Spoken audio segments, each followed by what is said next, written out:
Hello and welcome to Everyday Petrolhead. I'm your host, Terrence Anderson, and you join me this early morning because my colleague Marcus is on the East Coast, and I didn't want him to be up too late trying to do this, so we decided to do it super early instead. And I appreciate him coming in to help me out. I'm trying to go in a different direction and show some other aspects. We are all stuck on quarantine and stuck in our houses. You know, we roam about a bit here and there, but as we move about, our cars tend to still have problems. And, you know, from a friend of mine who is way more well-versed in this side of things, I throw it to him to ask some questions. So, Marcus, tell us a little bit about yourself, and if you feel free, mention a little bit about your business. Well, as far as cars go, I've been into cars pretty much my whole life. My parents like to share a picture of me about 5 years old standing on an engine in an old Corolla, helped my dad work on it. And, you know, mostly self-taught, never went to any formal school. Started with my first car, which was an 83 RX-7. My dad had sitting in the driveway. He said, if you get it running, you can have it. And I remember that thing. That was that was when it really kicked off. From the fire hazard stereo systems and constant belts popping, and, you know, just zip tie brigade, you know, keeping it running the best I could. And it was used car after used car after used car. And about, I'd say maybe 6 or 7 years ago, I started working part-time at my friend's repair shop and kind of turned into a full-time thing gradually. Bought my toolbox and tools, and been on it pretty much every day, 6 days a week since. I think cars have become kind of like a cultural thing for a long time. I mean, either you're really into it or you're just not really that into it. I mean, some people look at it as transportation. Don't really think about it beyond that. Hence the reason why I've been underneath my BMW so much, because the previous owners are clearly just thinking of it as transportation and didn't do any maintenance. But that is usually the case, right? So, and I guess that actually answered my next question: was what started your love affair with cars? You know, your father getting you into it that way, which is also interesting because I think everybody has different ways that they get to this point. I didn't get that way, you know, from day one. The first conversation my dad and I had when I was like 6 years old, 7 years old, something like that. My dad's not a car guy, but he was just like, you know, what do you want to do when you grow up? And the immediate response was, I want to be a race car driver. And somehow that became going down the road of becoming, getting into the music industry and all this other stuff first, and tech world. And oh yeah, that's right, I forgot that I wanted to do cars. So it's kind of interesting, the circle of things, and everybody's journey is a little different. Which are your favorite brands and why? I have a personal, practical preference for German cars, Audis, older Volkswagens. I don't really care so much for the newer Volkswagens. It's the styling got a little too bubbly for me. I'm into muscle cars, but not, you know, I'm not Mopar, Chevy. You know, I'm not that serious into it. You know, I like the look of the classic muscle cars. In terms of dream cars, I like anything with a drop top, Ferraris, Lamborghinis. I just like to me, it's the mechanism of the tops going up and down. And I don't know if you're into video games too much. There was a game on the Xbox, Test Drive Unlimited 2, and then you can still find it. It's a pretty cheap game, open world racing game, but the detail of the cars was insane. And I would literally, you could go to a dealership, you could drive to a dealership and test drive the cars. You didn't have to buy them because they were, you know, $1 million cars. Right. And I would go in, test drive it, and just pull out and just watch the top go up and down.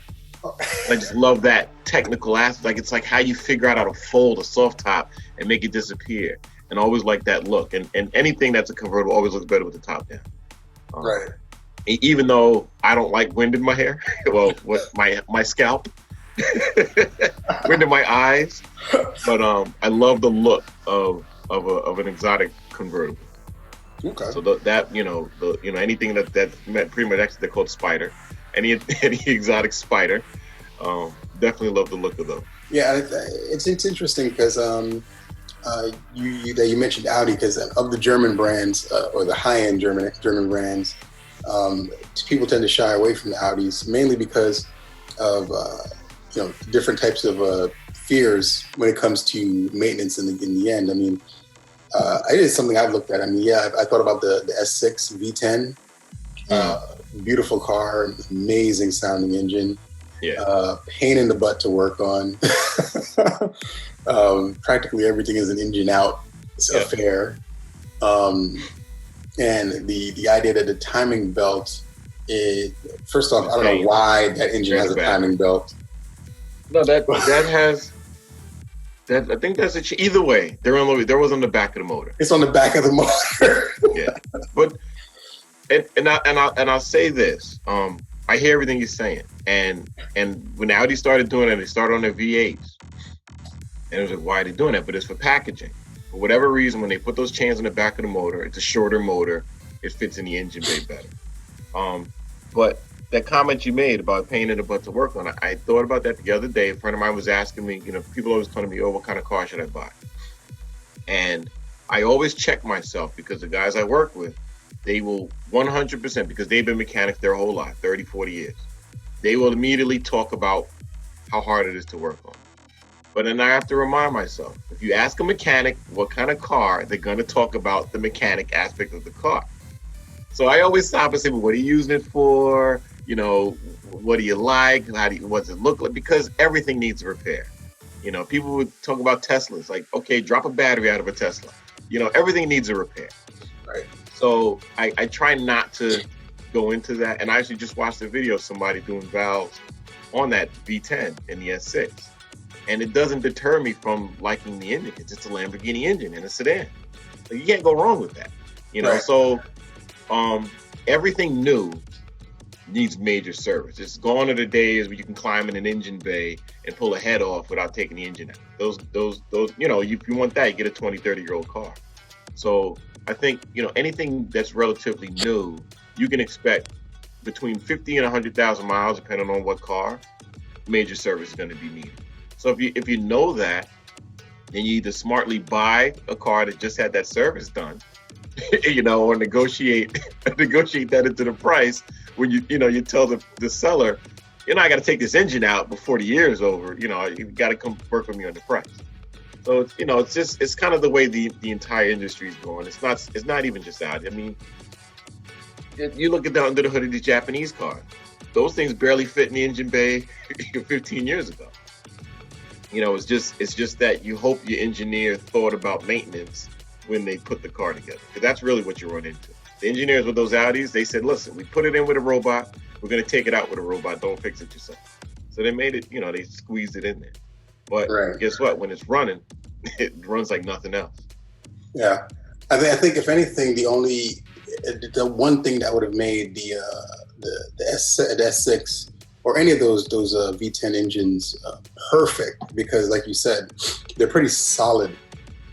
It's probably the best built V10 on the market outside of the LFA, but we all can't afford an LFA. Yeah. So that's just not a reality. But it's probably one of the best V10s on the market.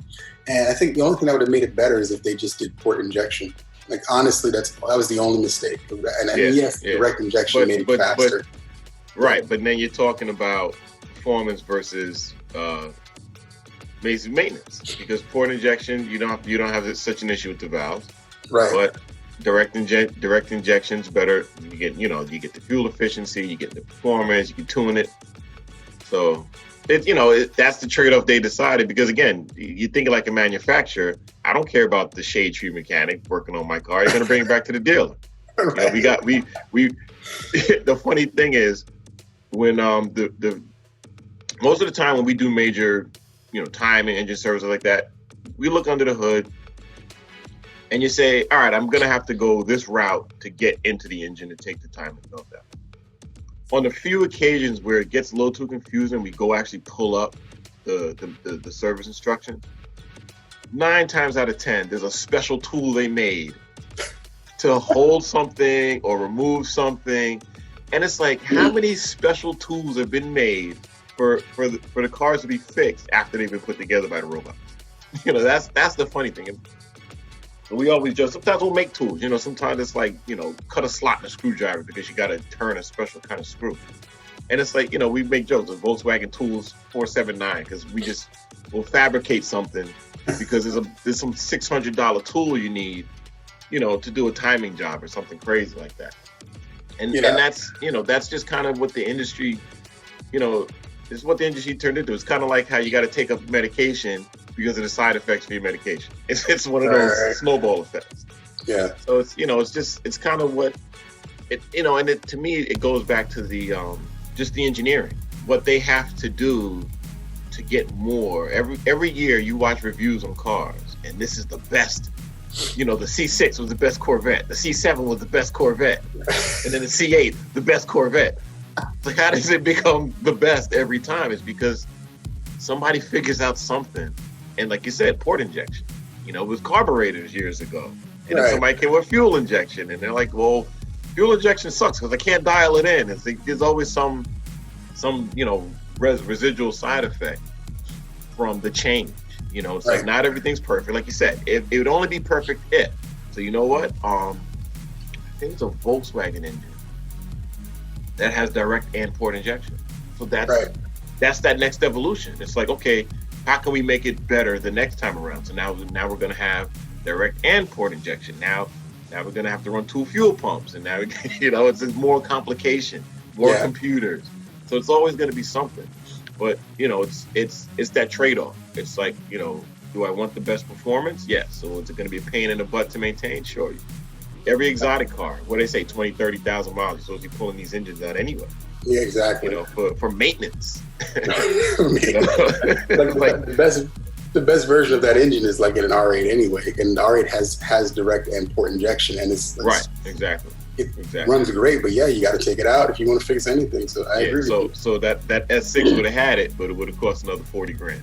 Exactly.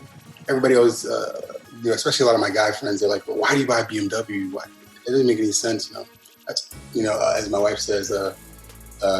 Actually, I'm gonna leave that out because I want to put that. More complaints. Smart man, don't say that. But like, why did you buy a BMW? They're a headache to deal with. They're all this stuff that goes wrong with them. But like the thing that kills me is there's always something, and it's annoying that there's always something because the previous owners don't really take care of the cars very well. Right. That's really the biggest problem is that the previous owners actually took care of the cars. You'd have fewer issues down the road. Right. But almost everything in my car was cheaper than my wife's 2009 Ford Explorer that we had. Mm-hmm. Mainly because, and this is the thing that people don't get, is yes, it's a German manufactured car, but the vast majority of the vehicle was built in America. So a lot of the parts are sourced out of Kentucky, and built in Range Rover and a few other manufacturers. So a lot of the parts are actually cheap. The engine and the transmission. And they're interchangeable, which makes it more available. Right. The engine and transmission are from Germany, but everything else is pretty much here. Yep. So a lot of the parts are cheaper. Mercedes is kind of in a similar vein for me when it comes to dealing with the issues. Actually, I think they're probably way easier to deal with than BMW because BMW seems like a lot of conflicting computers for no apparent reason. But they're fun to drive. When you dial it in and you get it right, it's just like nothing feels better. I mean, mine is currently sitting in the front of the house because I can't figure out a fuel issue that's going on with it. Luckily, I don't need to drive it right now. And yes, I'll probably buy another BMW just because it's what I prefer. So I get it. Do you prefer naturally aspirated, turbocharged, or supercharged, and why? I'm going to give you a terrible answer. It all depends on the platform. Personally, I like instant torque. So I would prefer naturally aspirated, a built motor. Okay. Currently, my current project, I have a 92 Volkswagen Jetta with a VR6 from a 2001. So when I put that together, I just did a cam and a chip because I just, turbo, even supercharger, there's still some delay.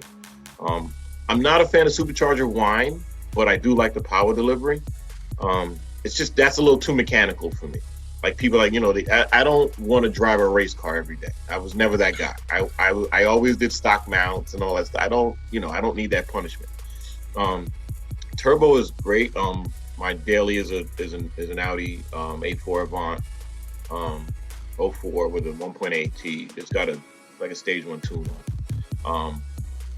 And it's not like a crazy. It's not a crazy amount of power, so I don't get a lot of boost kick.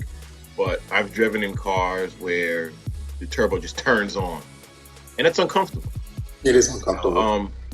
Like I said, I'm not a fan of a race car on the streets. Like, you can have a car goes fast, but that 8/10, 9/10 performance where you really got to beat on it to get it to do what you put it together to do.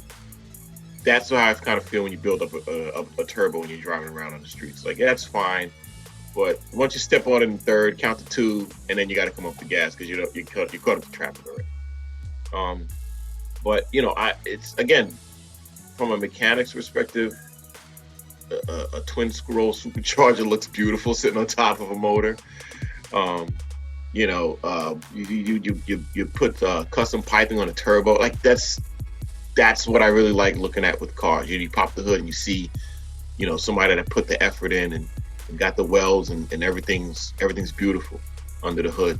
And from an aspect of building, it doesn't matter to me. To me, supercharger is kind of the easiest because you kind of slap it on, get the right pulley size and you go.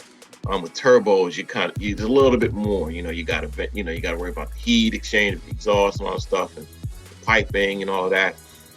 And but personally, I always loved building a naturally aspirated engine that could just run, because you got power all the time.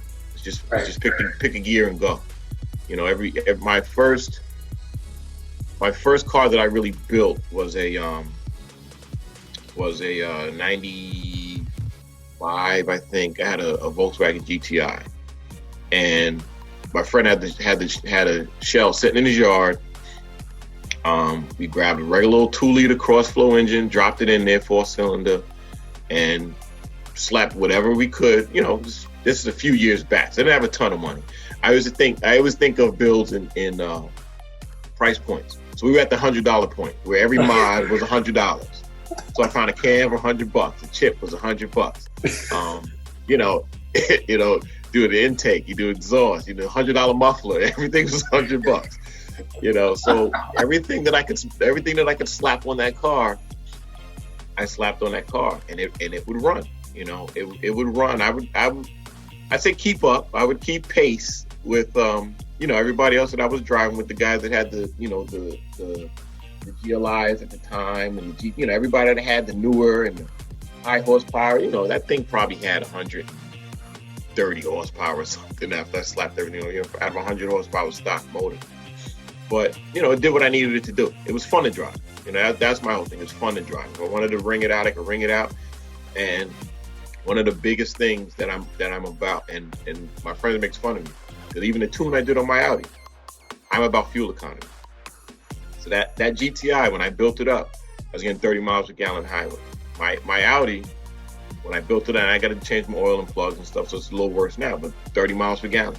I always wanted to get more than sticker fuel economy. That to me, that's one of the performance aspects a lot of people ignore.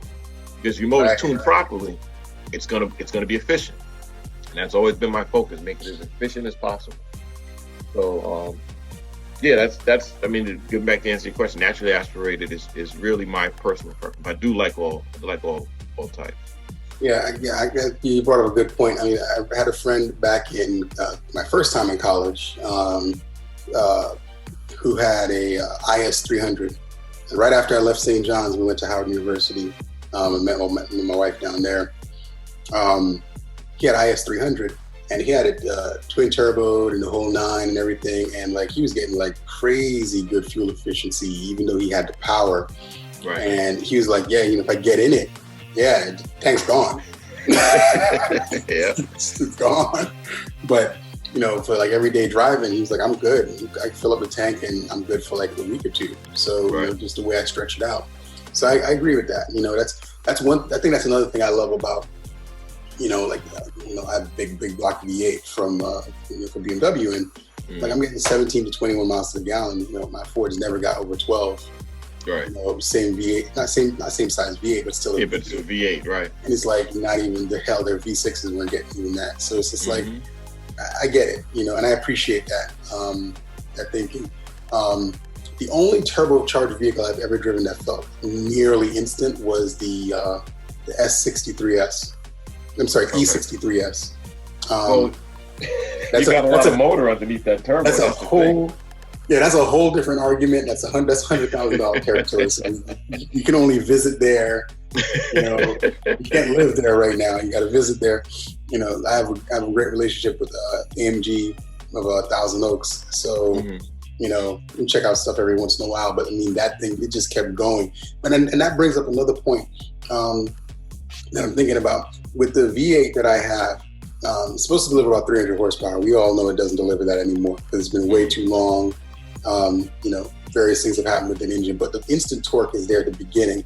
But once you hit, let's say 5,000, 6,000 RPMs, you start to feel that power fade off. Yeah. Fourth gear is the one-to-one gear. Like anybody who doesn't know what a one-to-one gear is needs to look that up because that's an important fact. But like anything after the one-to-one gear, the power band starts to fade. Right. Yeah, right. So that makes sense. I think one of the things that engineering marvels that's happened in recent years that's changed things is the advent of transmissions that have more gears. Right. So that power band gets stretched further out. Yep. So driving the E63, which taught me, because I think it's a 9-speed transmission, why those are great. And never mind the whole, you need to have a manual. Makes those transmissions great is when you're ripping in the power band for those things, it's going to give it to you damn near through all the gears. Yep. I think I did a rip from, I'm not going to say where I was, but I did a rip and the car went from, and I have a part of it on the video that a couple of years ago, a video on it. I went from 40 to 120 in like seconds, and it didn't even make any sense. Like mentally, it didn't register. And when I looked down at the because you don't look down till till you lift it off. You lift it off, you look up, right? I looked down and I was like, "We're in 7th gear. Like there is still 2 more to go." 2 more gears. Like it's just they're just giving it to you. It's like, "Oh, you want it? Let's go." You know what I mean? And people don't realize how important, beyond the engine itself, the transmission is in the equation. Yep. So. And that's why those older turbos were great, but one, the transmission never felt tuned to deal with whatever you put in there. So, you're waiting for the lag. Like you said, it's coming. You get the turbo spooled up, 5,000-6,000 RPMs. You shift gear, and the car's like, "Let's go," and the transmission's like, "I'm ready," and the turbo says, "Let's go," and the transmission's like, "I don't know what's going on." You get thrown back in the car. Those guys with the big boost turbos, it's been, and then when they, you wonder why the cars get stressed and falls apart. It's like it's not. Yeah, not meant for that abuse. It's not. Yeah, you want a smooth, experience going up. Even if it's a fast one, it still needs to be smooth. And I think that's one of the things that Mercedes got that right. And those who know how to tune their vehicles to do that, they can get great power. Like my next vehicle I'm looking at, and I know we're way off from what we're trying to do, but my next car I'm looking at is another X5. I'm looking at a 2017, a V8 2017 twin turbo. Right. I could go get like something more powerful, like a slightly younger X5M.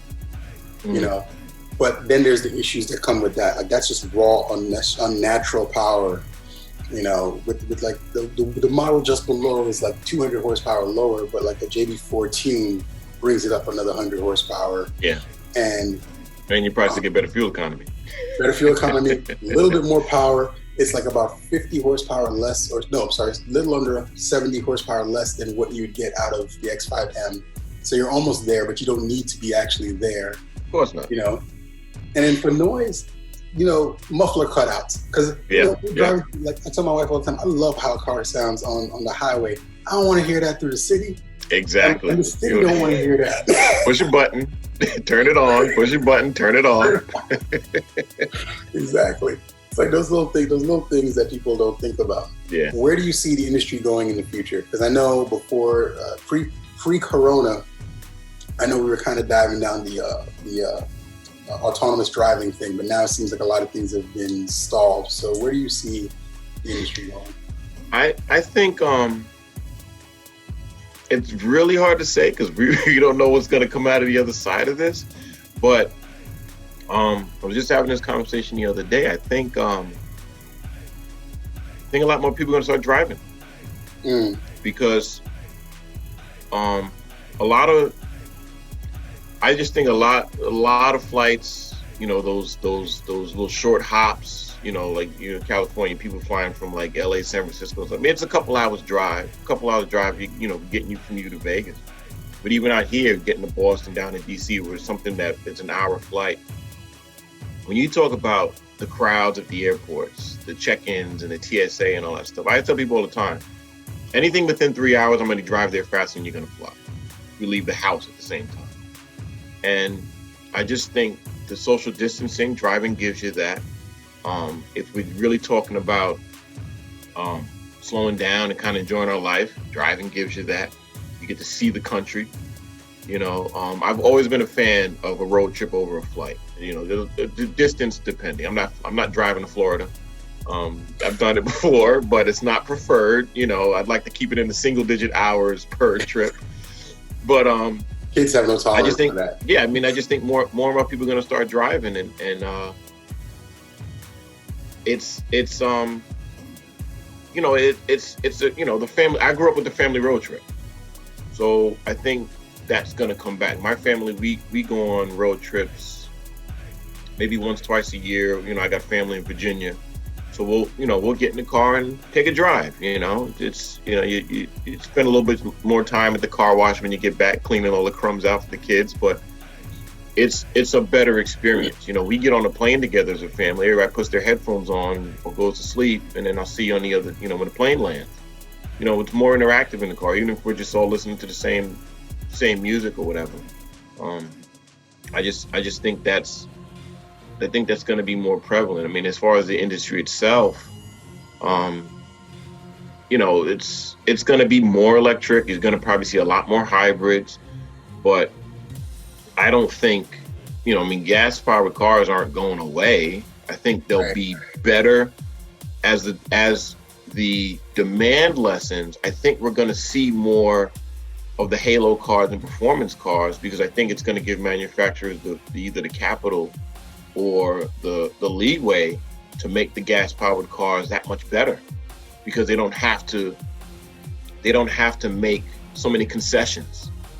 If you look at like Chevy with the Vet, they make the Vet so cheap because they make so much money off the trucks and everything else. Right. They have the money for the R&D, and it allows them to put out a product that's more affordable. You look at the other manufacturers, they're smaller, so they got to kind of make more money back on their halo vehicles.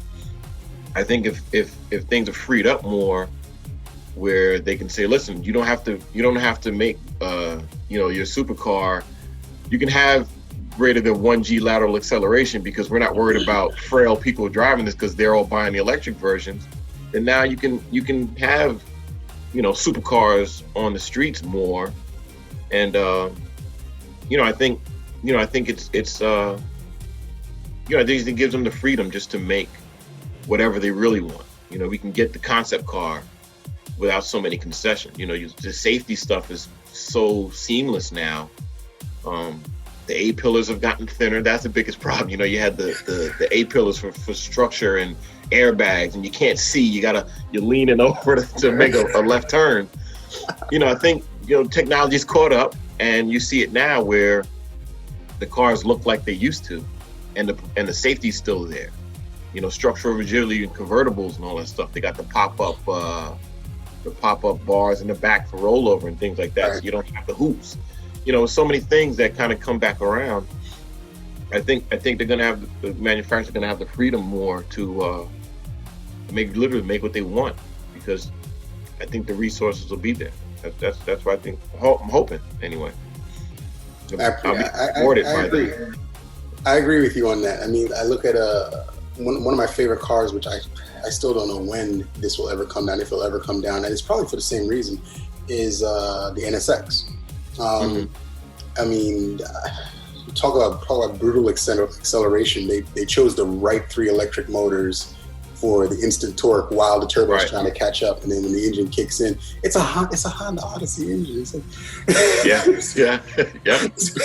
it's basically a minivan engine, but they slap twin turbos on. Because when you get into like the crazy high speeds, the electric motors are useless because they can't keep up with the engine. Right. But in the low end, where everybody's going to use it, it's there, and it's amazing. But the price is just insane, and that's like goes back to what you said. The R&D was pretty hefty to get it to be where it is. Right. You would think that a manufacturer such as Acura, i.e. Honda, would have that money, but that was an insane design, I guess you could say. Yeah, I mean that's what it was. The original NSX was the same way. Yeah. You know, it was a technological marvel, and you know that's the thing with those Halo cars. It's they put that technology in, and then it trickles down throughout the years to the rest of the range. Like you said, it's a Honda Odyssey engine, but that to me that's kind of like the reverse. They didn't R&D an engine for that car. They used what they had on the shelf. Right. You know, and that kind of might be why it's not as loved, because it's not a high performance engine. It's a Honda engine. Right. You know, when the NSX came out, yeah, it was a Honda engine, but that engine didn't exist before the NSX.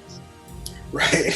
You know, it was like, wow, they got this V6. It was naturally aspirated when it first came out. You know, that's like a predecessor for the S2000. It's like all these RPMs and getting all this power, small motor, lightweight.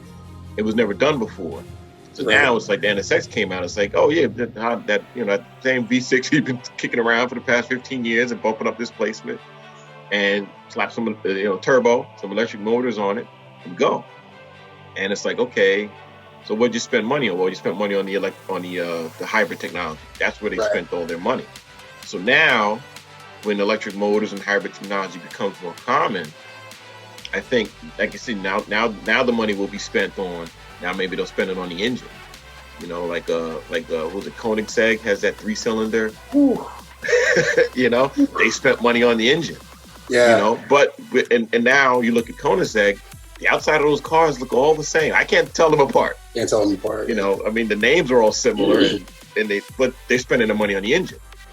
You know, like Acura kind of did the other. They spent their money on the body. They spent the money in the hybrid, and you know, so I think, like I said, when the future, when things kind of become more common, the electric motor technology gets more familiar and cheaper. I think that money will go back, come back around and go back into more fuel efficient gas powered engines. I agree. I mean, and with the Koenigsegg thing, that was interesting was their valve lifters, how their valve lifters work. Because a lot of people don't get why those cars are so expensive. I mean, why is this as much as a Bugatti? You know, for a $3 million French Volkswagen, like, why is it so expensive? But the valve lifters aren't mechanical in most Koenigsegg's, like especially the last 5-10 years. They use air. Yeah. This vacuum air system that is so extremely I would never want to buy this car for that reason. Like, that's just such a complicated system. It delivers amazing power, but the head there's nothing mechanical about the head.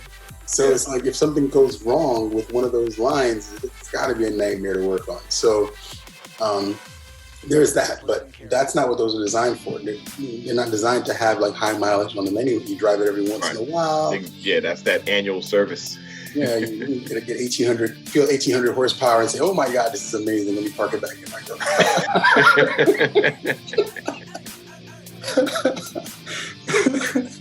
Yeah, so yeah. I mean, I feel you on that.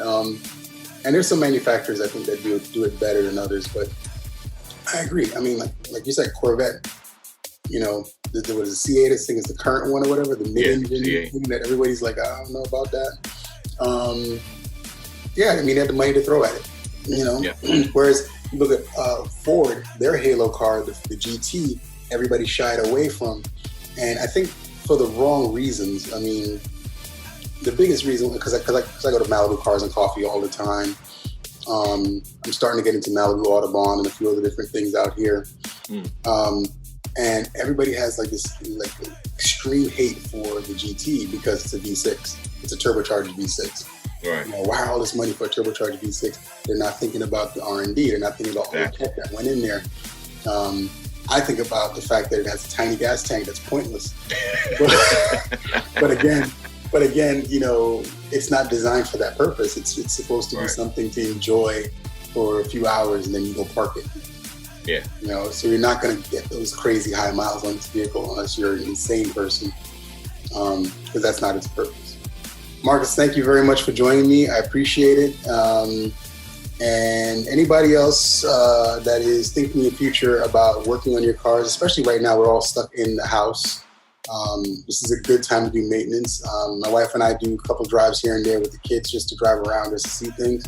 And you see so many people working on their houses, these pet projects that they probably never had time to get to. This is a great time to dive into some videos, look up information on how to fix your vehicles, and just do some general maintenance. Just think about the things that will help make your car better, that you can do yourself on any day of the week now that we're all stuck in the house. Yeah. Instead of just running straight to the mechanic. But keep in mind the importance of the mechanic. There are many things you cannot do. I always say I will do anything outside of internal engine work and transmission work. And anything I can't understand, I am absolutely willing to take it to a mechanic. I can do a wheel bearing change on most vehicles. Just sometimes I just don't want to do that. And it's good to take it to somebody who knows exactly what they're doing, especially when you're not sure. So if you like what I've been talking about, like, share, and subscribe, and join me next time with Everyday Petrolhead. And thank you again for joining me.